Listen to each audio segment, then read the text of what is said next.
ও মা বোনেরা, দুইটা আইটেম কম বানান। কিসের চপ, কিসের পেঁয়াজি, কিসের আপনার ভূত না কিসের এত কিছু, কম বানান। আপনার যেই সময় আল্লাহর কাছে তেলাওয়াত করতে হবে, আপনি তেলাওয়াতের জন্য বানান। আজকে বলে দিবেন আমি এত কিছু বানাতে পারবো না, আমার আসরের পর থেকে এইটুক সময় তেলাওয়াতের, এইটুক সময় তাসবির, নামাজের পরে 15 মিনিট আমি ওজিফা না করে উঠবো না। ওই আগের রমাদান পরের রমাদান একরকম হতে পারে না। পারবো ইনশাল্লাহ। নবী সাল্লাল্লাহু আলাইহি সাল্লাম বলেছেন, তোমাদের পানাহার ত্যাগ করা, তোমাদের পিপাসার্থ হয়ে থাকা, এটাই রোজা নয়।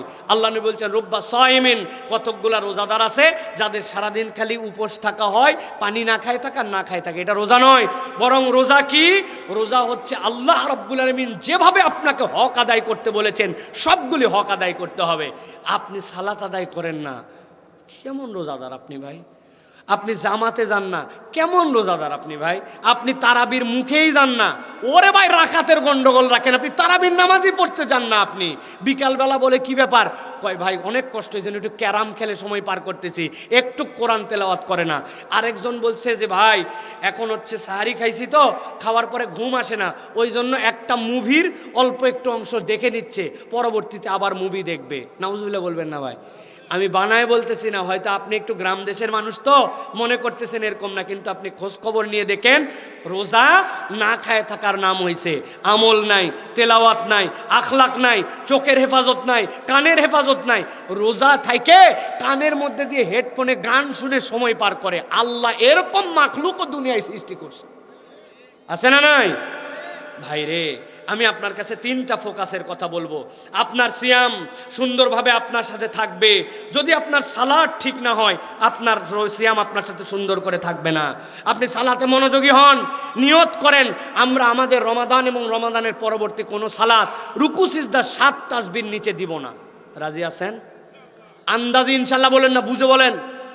রুকুতে গেছেন সুবহান রাব্বিল আযীম, সুবহান রাব্বিল আযীম, সুবহান রাব্বিল আযীম, সুবহান রাব্বিল আযীম, সুবহান রাব্বিল আযীম, সুবহান রাব্বিল আযীম, সুবহান রাব্বিল আযীম, 7 তাসবিহ। এর আগে উঠবো না। রাজি আছেন ইনশাআল্লাহ?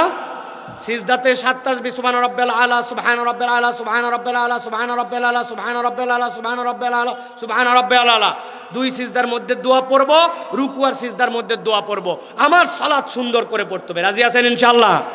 মাঝে মাঝে ছোট সূরা নয়, লম্বা সূরায় নামাজ পড়বো। হুজুর আমার যে আলাম তারা থেকে সূরা নাস পর্যন্ত বুদ্ধি শিখাই দেয়, 1 রাকাতে আলাম তারা থেকে সূরা নাস 10টা সূরাই পড়বেন, সূরা ফাতিহা পড়াবেন। পরের রাকাতে আবার আলাম তারা থেকে সূরা নাস 10টা সূরা পড়বেন, পরে এরকম করে 2-4 রাকাত করে সালাত আদায় করার চেষ্টা করতে হবে। সালাত সুন্দর নয়, আপনার সিয়াম আপনার সাথে থাকবে না। 2 নম্বর, আপনার সিয়ামকে খাওয়াতে হবে।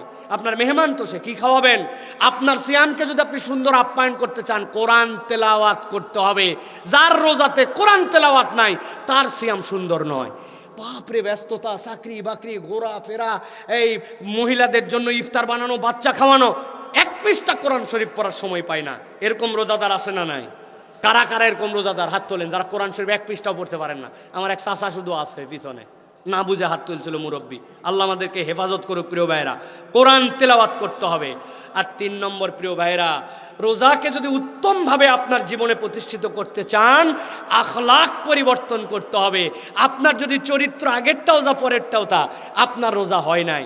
লিখে ফেলেন, আমি রাগী মানুষ, এই রমাদান থেকে রাগ দূর করব। আমার কথাতে মিথ্যা বের হয়, চ্যালেঞ্জ নিলাম, আমি মিথ্যা কথা বলবো না। কারণে অকারণে টাঙ্গাইলের মানুষ গালি দেয়, বিনা কারণে গালি দেয়। হারাম দাদা, তাড়াতাড়ি পেঁয়াজিটা নিয়ে আয় না দোকান থেকে, রোজার আর সময় আছে নাকি? শুয়ারের বাচ্চা, দেরি করিস কেন তুই? রোজাটাকে শুয়ারের বাচ্চা, হারাম দাদা। চিন্তা করলেন হুজুর আপনিও তো বলে ফেললেন। ও ভাই, আমি না বললে আপনি বুঝবেনই না। আপনি মনে করছেন এটা কোনো গালি না, ঠিক কিনা? বউয়ের সাথে কথা বলতে বলতে গালি দিয়ে ফেলি আমরা। অতএব আমি বলবো আমার চরিত্র ঠিক করতে হবে। আমি রমাদানে প্ল্যান করে ফেলবো, আমার এই 5টা খারাপ চরিত্র আছে বাদ দিব, 5টা নতুন চরিত্র নিজের জীবনে যুক্ত করব। আপনার চরিত্র যদি সুন্দর হয়ে যায়, রমাদান আমার সাথে সুন্দর। রমাদান এরকম কোনো জিনিস না, ফজরে উঠলেন একবারে এই পর্যন্ত খাইলেন, সারাদিন ঢেকুর তুলে তুলে পার করলেন, সন্ধ্যাবেলা আবার ইফতারে 22 আইটেমের গল্প দিয়া খেয়ে দেয়, আবার শুয়ে বললেন, মাগরিবের পরে টিভি দেখলেন, রোজার সময় পার হয়ে গেল। শেষের 10 দিন মার্কেটিং করে কোন জামা কাপড় পরবেন, ও আমার রোজা পার হয়ে গেল। এরকম রোজা বহু পার হয়েছে, আর না, ধান্দাবাজি রোজা আর না। এই রমাদান ব্যতিক্রম রমাদান, প্ল্যানের রমাদান। রাজি আছে ইনশাল্লাহ? রাজি আছে ইনশাল্লাহ? ও মা বোনেরা, 2টা আইটেম কম বানান। কিসের চপ, কিসের পেঁয়াজি, কিসের আপনার ভূত না কিসের এত কিছু, কম বানান। আপনার যেই সময় আল্লাহর কাছে তেলাওয়াত করতে হবে আপনি তেলাওয়াতের জন্য বানান। আজকে বলে দিবেন আমি এত কিছু বানাতে পারবো না, আমার আসরের পর থেকে এইটুক সময় তেলাওয়াতের, এইটুক সময় তাসবির, নামাজের পরে 15 মিনিট আমি ওজিফা না করে উঠবো না।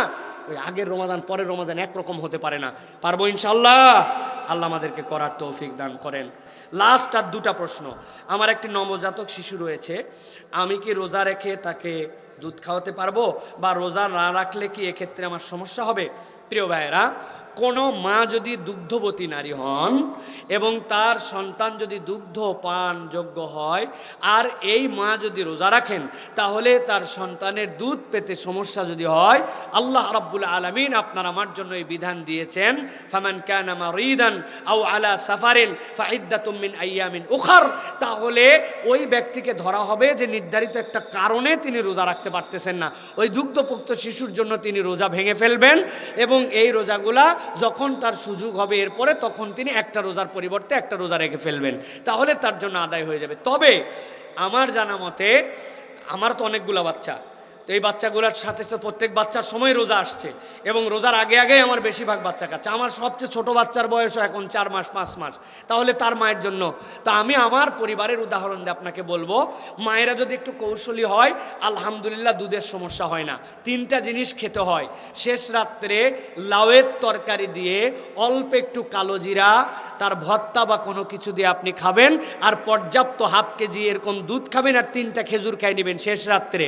এইটা খেয়ে যদি আপনি আপনার সন্তানের জন্য থাকেন, আপনি দেখবেন ইনশাআল্লাহ অফুরন্ত দুধ আপনার জন্য দিবেন।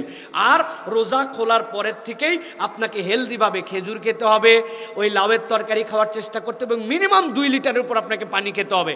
আর যে কোনো একটা ফলের জুস যদি আপনি কিছু খেতে পারেন, ইনশাআল্লাহ আপনার এই দুধের সমস্যা হবে না। এটা আমি আমার ফ্যামিলির প্র্যাকটিসের কথা বললাম। সে জীবনে কোনো দিন কোনো বাচ্চার জন্য রোজা কাজা করে নাই।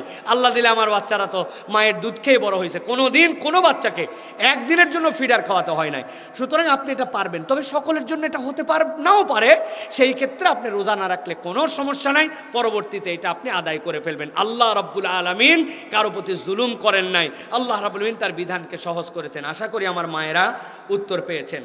রমজান মাসে কোন কাজগুলো করলে রোজা ভাঙবে, এক্ষেত্রে কাফারা হিসাবে কি দিতে হবে? প্রিয় ভাইয়েরা, এটা বিস্তারিত প্রশ্ন, এমন বিষয় যেই প্রশ্ন আমাদের জন্য রমাদানের রোজা ভঙ্গের যে সকল কারণ আছে, যেরকম কেউ যদি তার স্ত্রীর সাথে সম্পর্ক করেন, কেউ যদি ইচ্ছাকৃতভাবে খেয়ে ফেলেন, তাহলে তার জন্য এই রোজাগুলি ভেঙে যাবে।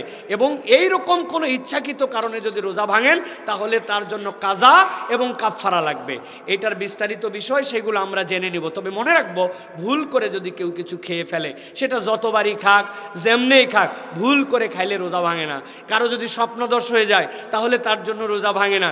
কেউ যদি রোজা রেখে কাউকে রক্ত দিয়ে ফেলেন, না দেওয়া উত্তম কিন্তু বাধ্য হয়েছেন তাকে রক্ত দিতে, তাহলে তার জন্য রোজা ভাঙে না। আমরা রোজা ভাঙার কারণ কম, কিন্তু রোজা ভাঙে না সেইগুলা আমরা মনে করি রোজা ভেঙে গেছে। চোখের ড্রপ দেওয়ার প্রয়োজন পড়ছে, কানের ড্রপ দেওয়ার প্রয়োজন পড়ছে, মনে করছে এটাতে বোধহয় আমার রোজা ভেঙে যাবে, এটা আপনার জন্য রোজা ভাঙে না। অতএব রোজা যেইগুলা ভাঙে না, এই কারণগুলা জানার জন্য চেষ্টা করতে হবে।